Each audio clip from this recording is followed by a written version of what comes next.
episode number 3, and we'll spare you the introduction that we've done on the previous 2 videos, a little bit of backstory about my mom. So if you want to hear that, you can go and watch those other videos.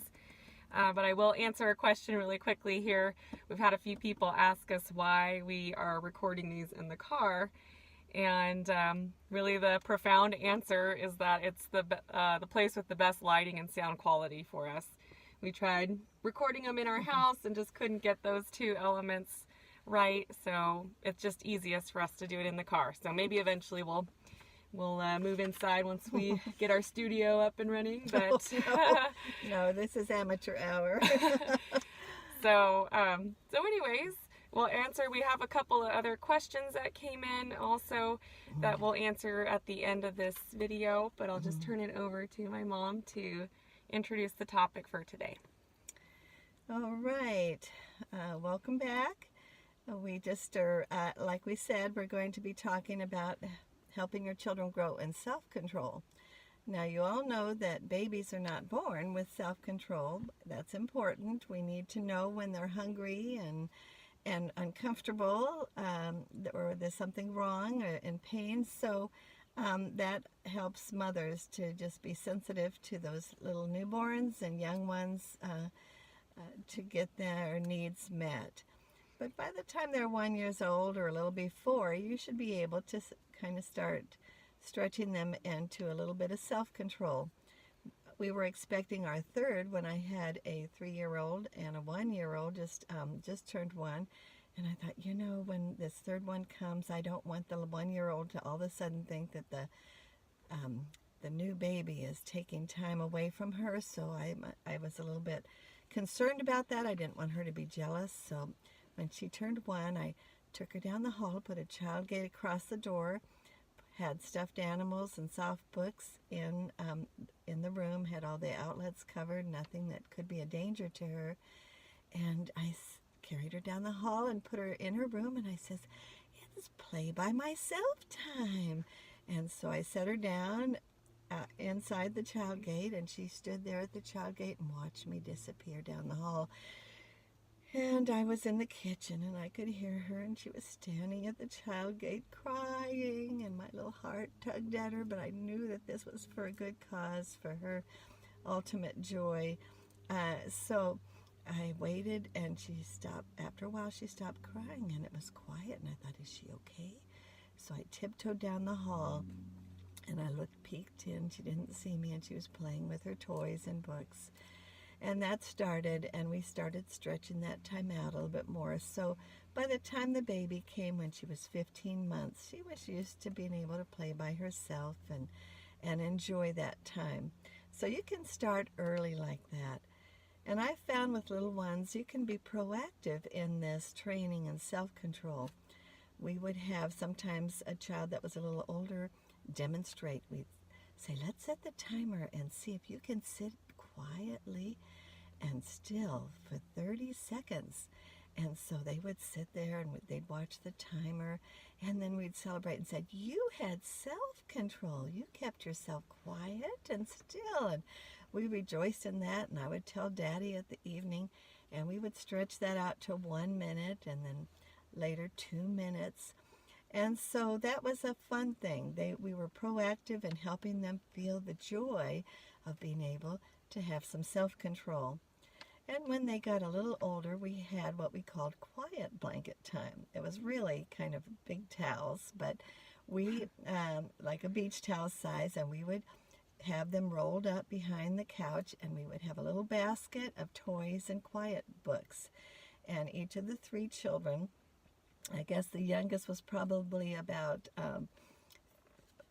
3 or 4 at that time, and the next one was about 4 or 5, and then 6, maybe 3, 5, and 6, maybe younger. But I would set the timer, and I would sit on the couch there, and what the rules for quiet blanket time was that you rolled out your towel and you kept all your toys and books that are in that little basket on the towel, and you were quiet, and you kept yourself on the towel.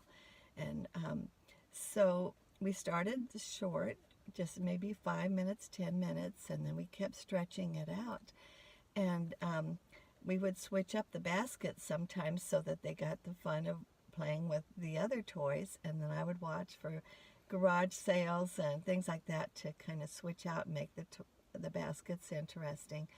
And so they got to the point where they could be on their quiet blanket playing quietly for 45 minutes to an hour. And at that time, we had lost in the community center the extra room for junior church. So this was helpful because they could be close to me at church and be quiet during the sermon. So that's how we started out. And it was very helpful when we had people over. We had a couple over who wanted to know more about the Lord, and we got to share the gospel with them, and the children were on their quiet blankets in the next room, and it worked out real well. So that was our training in self-control, and then you can keep that up.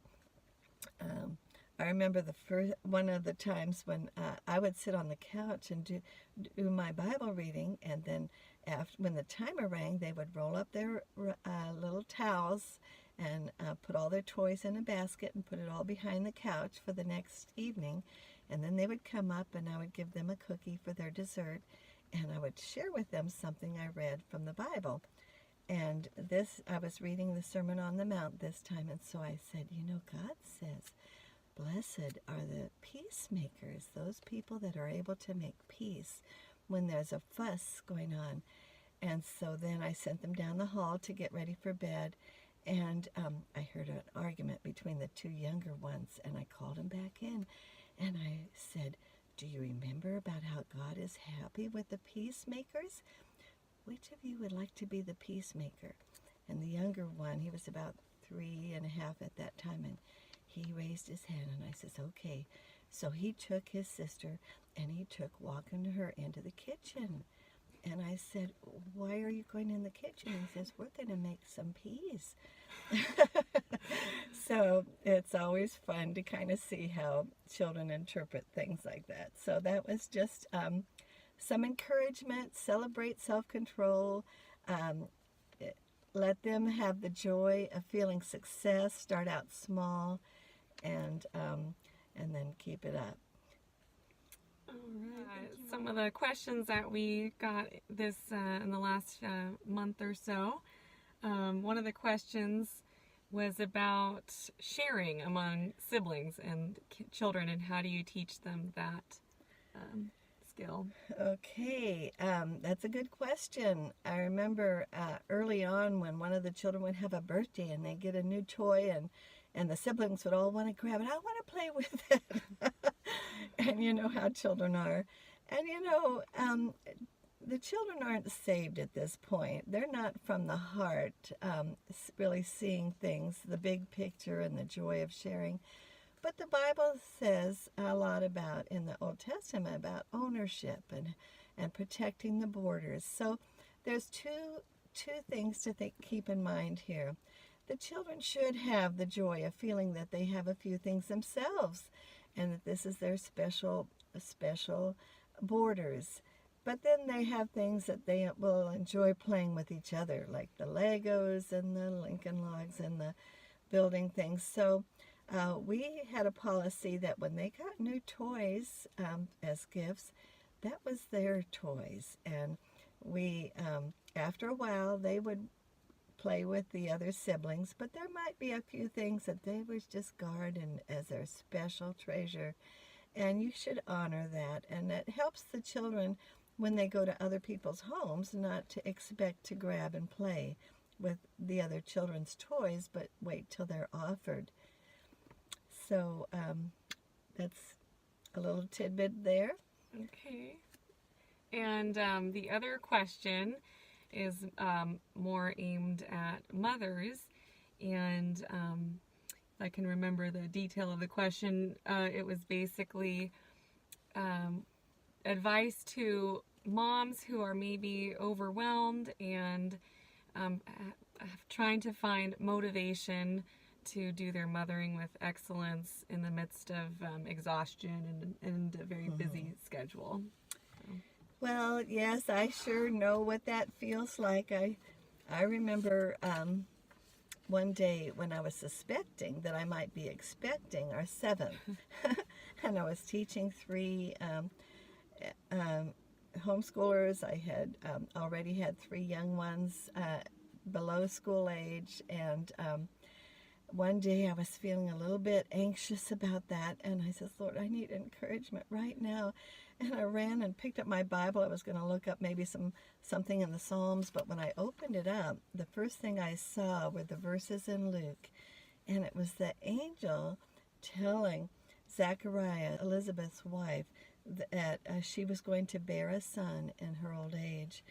And it's verse 14 said, and thou shalt have joy and gladness, and many shall rejoice at his birth, for he shall be great in the sight of the Lord.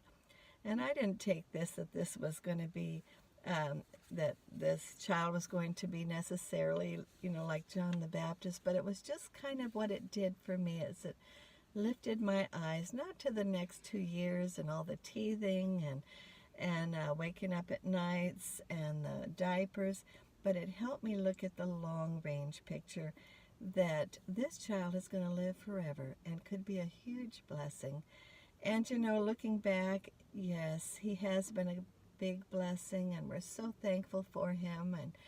And so it helps to have that long-range view. But be careful about where you're getting your expectations from. When you're, we can get expectations from a lot of places. We can get expectations that we should be able to do everything and be excellent homemakers and mothers all at the same time. A lot of times when we're expecting, God has a way of weaning us off of other activities, because we're building a little life inside of us. And you know how teenage boys can be very sleepy a lot, and also be careful about putting too much expectations, and be willing to kind of make those difficult decisions about what areas of life that you can kind of pull back on, so that you're ready to focus on these little ones and maybe a new baby in the mix too. Yeah, once again, if you have a question, please send it and my mom will answer it.